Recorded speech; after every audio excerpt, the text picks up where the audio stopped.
ini penting didalami. Ya kenapa, bagaimana sudah dirilis 2 kali?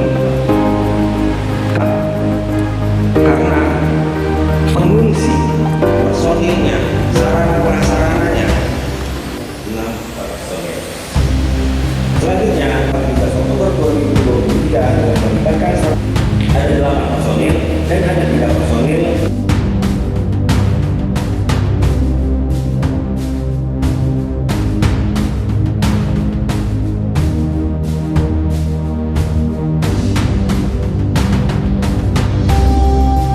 Dan ini masih berlangsung.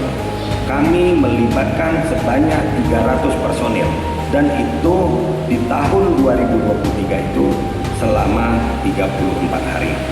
Kemudian ke depan rekan-rekan, rencana kegiatan pengamanan pada saat pemungutan dan penghitungan suara. Di Kota Banda Aceh ada 618 TPS dan di 10 kecamatan Aceh Besar ada 705 TPS. Totalnya ada 1.323 TPS yang harus kami amankan. Kemudian kami melibatkan pengamanan di TPS ini sebanyak 786 personil.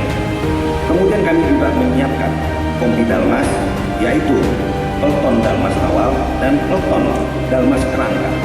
Dan kami juga dibantu oleh satuan lain, anggota Polri dalam